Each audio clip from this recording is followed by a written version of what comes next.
Rata-rata ataupun kebanyakan netizen mempersoalkan SOP PKP di masjid dan surau. Dikatakan lebih ketat berbanding tempat-tempat sosial yang lain. Seolah-olah seperti ada double standard. Apa yang harus masyarakat fahami? Minta penjelasan dari panel-panel di atas, iaitu Ustaz-Ustaz. Terima kasih Hajah Hambun kita ya yang bertanya sebentar tadi. Dan sebenarnya kalau ikut orang, kalau kita bebaskan nanti orang akan bercakap juga. Dan kena bagi jawapan juga. Ya, katalah kita kata kita ni masjid SOP kita lebih ringan berbanding dengan tempat sosial yang lain. Akan datang juga pada ketika itu viral betapa masjid tak cakna terhadap diri manusia. Jadi sebenarnya dalam situasi ini bukan persoalan nilaian apa yang netizen tu perkatakan, tetapi apa yang dikatakan oleh ulul amri, ya. Apa yang diputuskan oleh ulul amri, kerana ulul amri dia bukan mengikut sedap atau selesa diri untuk membuat sesuatu keputusan, apatah lagi hukum ini bukan hak kita tetapi hak Allah. Ya, memerintahkan solat itu bukan hak manusia, tetapi hak Allah Subhanahu Wa Taala. Baik, dalam konteks ini ya, sebab kenapa ulul amri akan membuat keputusan yang sukar, yang kelihatannya mungkin orang nampak ini double standard. Masjidlah tempat sosial dan tempat sosial yang lain sepertinya kelihatan boleh. Baik, sebab dalam agama ni pertama sekali adalah setelah daripada hifzuddin, yang kedua adalah hifzun nafs. Agama kita sangat sayang pada kita, mungkin lebih daripada kita sayang kita sendiri. Ya, dan pastinya lebih daripada netizen sayang kita. Netizen belum tentu benar-benar sayang kepada kita. Ya, jadi sebab di atas prinsip sayang kepada jiwa, sayang kepada nyawa itulah, maka ulul amri mengambil kira semua benda. Baik, kalau kita lihat ya, kalau kita nak buat contoh beberapa tempat sosial, katalah tempat sosial itu adalah tempat riadah. Baik, katalah tempat sosial itu adalah tempat shopping.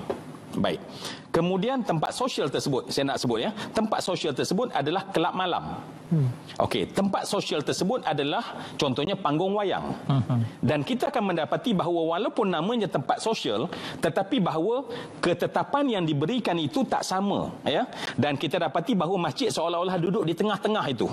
Baik, apa yang kita faham di sini ialah kerana sebab bila masjid dinamakan masjid kerana dia jami'. Dan jami' ini bukan hanya nama, tetapi dia adalah tempat menghimpunkan manusia. Dan bila kita menghimpunkan manusia selain daripada musim wabak COVID-19, bahawa masjid adalah tempat yang diperintahkan kepada kita kalau duduk mesti rapat.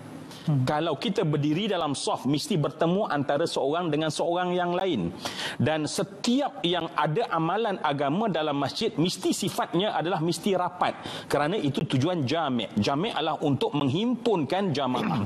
Baik, untuk itu kita mendapati bahawa kalaulah itu asas kepada jami', maknanya ulul amri kena melihat betapa dalam keadaan sekarang COVID ini masalahnya adalah dia sangat suka kepada sebarang kerapatan. Maka di situ kena mengambil keputusan. Baik, kerana itu Masya Allah kena buat SOP yang ketat. Kerana apa? Sebab memang nature ibadah tersebut dalam ibadah dalam jami', dalam masjid adalah sifatnya rapat. Baik, yang kedua, kerana apa? Sebab kita dapati kalaulah orang beriadah, siapa yang pergi beriadah tersebut? Adakah pakcik-pakcik, pak haji yang mungkin sambil beriadah bawa kursi duduk? Tak, yang sihat wal afiat, yang boleh lari insya-Allah 5-6 kilometer. Baik, berbanding dengan kalau kita pergi secara waqi'inya, secara benarnya adalah masjid ramai di sana adalah orang-orang yang tidak kuat tubuh badannya. Maknanya sekiranya ulul amri mengambil ringan orang yang jogging, orang yang pergi shopping sebab dia sihat, ya. Kalau dia tak sihat, memang dia tak akan keluar shopping. Tetapi dalam masjid kita, orang akan datang, bahkan ustaz ya, jamaah pernah merangkak datang untuk menjadi seorang ahli jamaah. Cuba bayang kalaulah SOP kita dilonggarkan pada masjid dan kita samakan dengan tempat shopping ataupun dengan tempat jogging, maka pada ketika itu kita telah membuat satu keputusan yang salah. Jadi di atas rasa sukar itulah sebenarnya pihak ulul amri membuat SOP yang kelihatan sepertinya adalah seperti ketat untuk masjid, kerana keadaan orang dan keadaan sifat penyakit itu, wabak itu sendiri. sendiri. Dan inilah yang sebenarnya yang sepatutnya difahami, dan kerana itulah Nabi dah menyebutkan dalam hadis Nabi SAW. Saya hanya menyambung apa yang disebut Al-Fadil imam kita sebentar tadi. Nabi SAW menyebutkan bahawa tentang Allah Subhanahu Wa Taala memberi pahala kepada setiap orang yang menjaga dirinya. Katalah memang meronta untuk kita pergi masjid, tetapi kerana ulul amri telah menetapkan keputusan demi untuk maslahah hifzun nafas, maka pada ketika itu semuanya merupakan pahala. Islam bukan hanya masa selesa, tapi Islam boleh dipakai walaupun dalam keadaan COVID yang begini teruk.